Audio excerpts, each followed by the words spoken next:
来就交给 Jacob， 谢谢。Yeah， 如果视频中的那个翻译有一些问题呢，是我的错。So， 之后您可以看看完整的视频。现在我们先跟Craig 博士有一个问答环节。Okay, Craig, are you ready? I am ready. All right, great. So we've got some questions from the crowd here. Let's do a fun one first. When are you going to sell your BTC? Well, when I do, you'll have to wait and see. Get your popcorn. Well, okay, yeah, well, we really wanted to know so we could short the market first, but I guess have to be a surprise. Okay.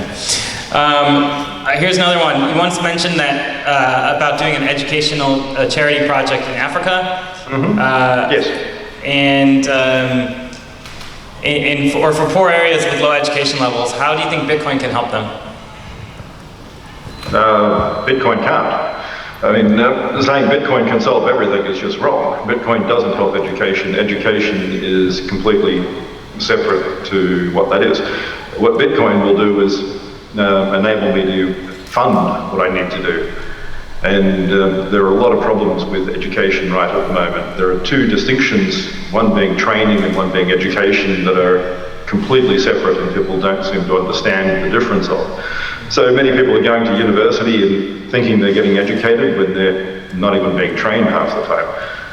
An engineering degree is not education, it's training. A law degree is not education, it's training. And then what passes as education in rational thought these days is quite often twaddle. All this BS about sort of diversity for the diversity's sake. I mean, most of that comes down to diversity of truth versus lies. I mean, the very simple thing about what made the West, as people call it, and what made modern society, why China is now growing, why Japan is growing, is rationality. Enlightenment thought wasn't anything special. The concept of face existed in Europe. People in French and English courts in the 16th century had face. They were very similar in many aspects to Oriental culture, except they abandoned authoritarian rule, they opened up property rights, and that led to growth. So that's what education is about. Okay, thank you. Great. Let me just tell everybody 1 second that we'll translate this later. 我们之后会有翻译啊，我们今天没办法同声翻译，我们到时候会翻译完了再发布这个视频哈。可是这些问题是你们提交的。Okay, next one. Many companies are concerned about the application of, or not concerned with, are interested in using Bitcoin for copyright reasons, be it for text, audio, pictures, or etc. And what do you think? Can copyright issues be solved or partially solved by using Bitcoin? Completely. The whole point of what Bitcoin was is to remove the sort of non-bailability and non-ability to isolate property digitally. The problem with copyright has been that you can copy one file 1 million times and still have it valid. Bitcoin allows you now to basically make a single digital copy of something that can be bailed, given to another individual, etc. I've got quite a number of patents in process for all these areas. I've been working on it for quite some time, so yes. Okay, we'll stay tuned for that. What about, what characteristics should a useful layer 1 Bitcoin smart contract have? And do you think, are these features available now? What is a layer 1? What is a smart contract? I mean, lots of jargon being thrown out there, but there's no such thing as a smart contract. There's no such thing as a smart computer.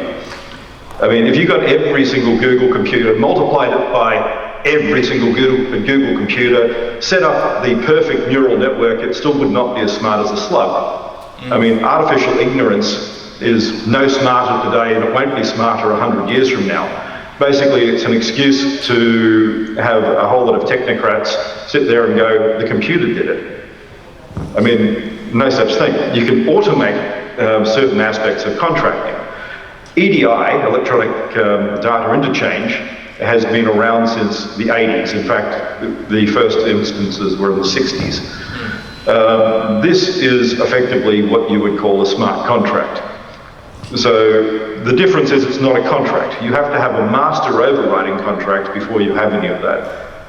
So this concept of it's a smart contract, you don't need anything, is really the same as decentralized finance, which started in the 18th century with people saying they would decentralize finance. It was really taken by the promoter Charles Ponzi, who ran around going, we will allow everyone to have decentralized finance, everyone can be part of it. It was very big in 1926 to 1929, when everyone ran around saying, you can buy whatever else. The movie Wolf of Wall Street was about decentralized finance. In 1996 to 1999, there were these things called web IPOs, which are ICOs or DeFi rebranded, basically decentralized finance. The whole concept that we're talking about here is, how do I scam people? There's no such thing as a token that you pre-sale goods on, because that's just a pre-sale. That's an area of law covered for 500 years in the UK. It's just we've renamed it and we seek to confuse lawyers so that we can get 5 or 6 years worth of completely defrauding people. So what is a smart contract? I mean, one that's not smart, and meeting of the minds is required for contract. To be a contract, it requires interaction of humans, not machines. So you can have an automated process, but... Yeah, I think that's because, well, but today we had one of the creators of Script here who talked about, maybe the terminology is not great because, you know, no, it should be automated. I don't like the terminology at all. It might be better to say automated smart contracts, but regardless, people maybe already are familiar with the concept, so they're using the term. But regardless, the creator of Script was here today, and so we were learning about how to do those kind of automated processes on Bitcoin. And a question related to that, what someone asked, is if you had two kinds of contracts, two of these kind of automated processes on Bitcoin, could they interact with each other, and in what interesting ways do you think? Well, yes. The first thing I'd start calling them finite automata, which is a technobabble computer science term, as everyone likes to say. I say technobabble, but non-deterministic and deterministic finite automata are effectively a methodology for creating flow diagrams, if-then statements, conditionals within code. And all of that can be done. One of the earlier patents that we filed was on DFAs. That's now been taken to grant in a number of areas, and effectively that means that anything you're doing where it's a flow diagram can be captured. So if statement A occurs, statement B follows. This idea that you can't get external state is also wrong. There are ways of doing it. You just have to have external systems that interact with the blockchain, and that can be done on a provable basis. So I've been working to make sure that we capture all of that sort of process. Okay. Let's have a lighter question, maybe. What's your dream? That's a difficult question, because what do you mean by what's my dream? Yes, it's a very broad question. You can define it however you like. Yeah, I mean, I'm rather boring. I'm a typical inventor and whatever else. I enjoy a little bit of time with my family, and I run around and I study and I keep working. So what's my dream? To keep working until the day that I die. Right. Yeah, and keep learning, right? Mm-hmm.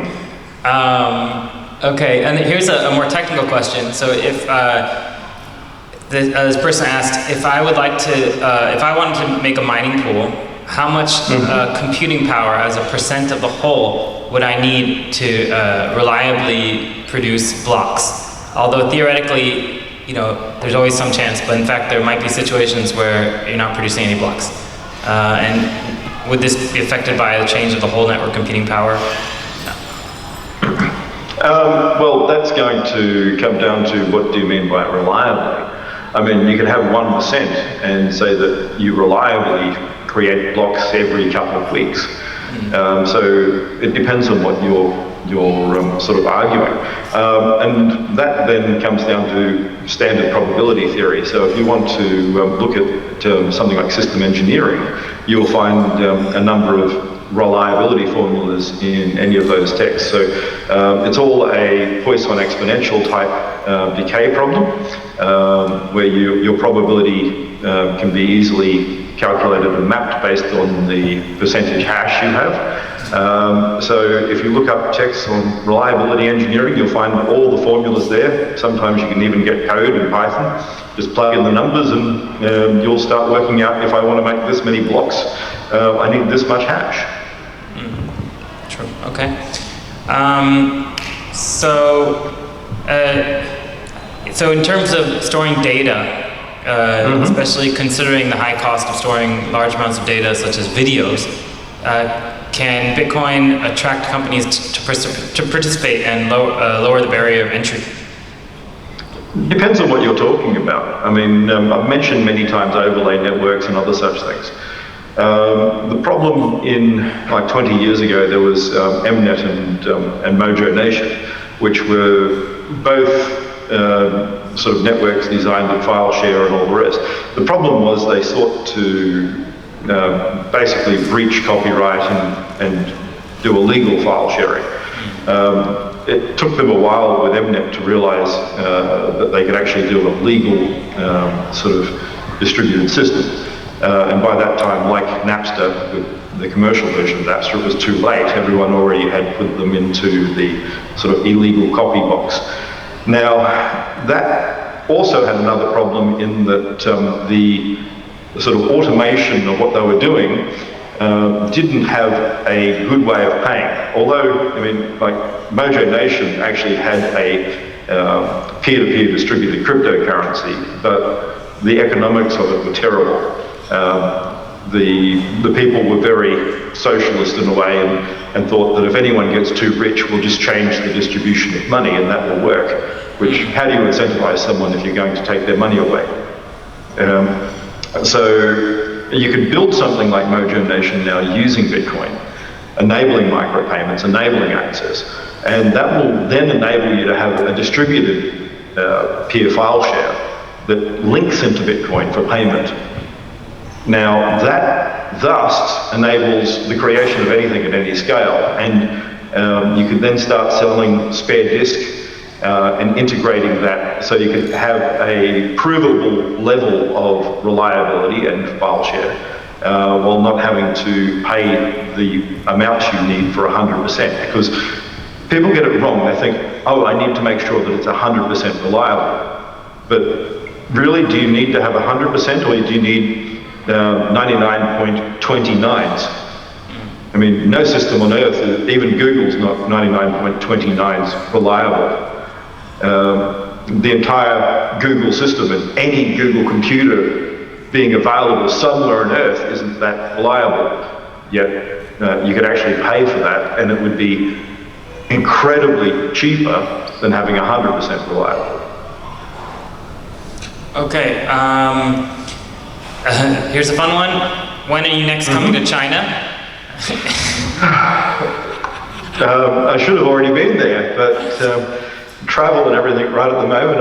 I'm doing all these conferences here on Zoom instead of actually traveling. It's ridiculous. I mean, quarantines and not traveling and all the rest, so that we can sort of do government pretendings and not spreading viruses that are still spreading. Then, yeah, the follow-up question was has or will the coronavirus affect the BSV ecosystem and its development? It stops people moving around, but I don't know if it affects it more than that. I mean, other than being annoying and meaning that people can't travel and isolating people and whatever else. All right. Well, I think those are all the questions that I had. Should we ask any more from the crowd right now? No? Okay. All right, well, thank you so much for doing this with us. Not a problem at all. All right, you didn't get to see everybody here. It's kind of awkward, but there's a lot of people here. Yeah, that'll be good. How many people have you got there today? Here, we'll turn the computer around here. OK， 大家可以打个招呼。Shake your Ah, hands. very good.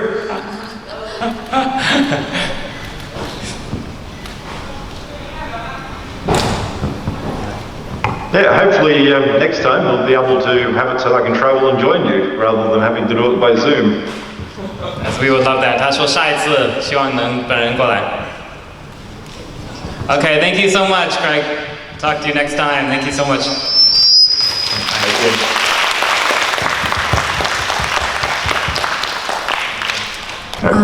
那非常感谢 Craig 博士参与到我们这次特别的视频连线，也谢谢 Jacob。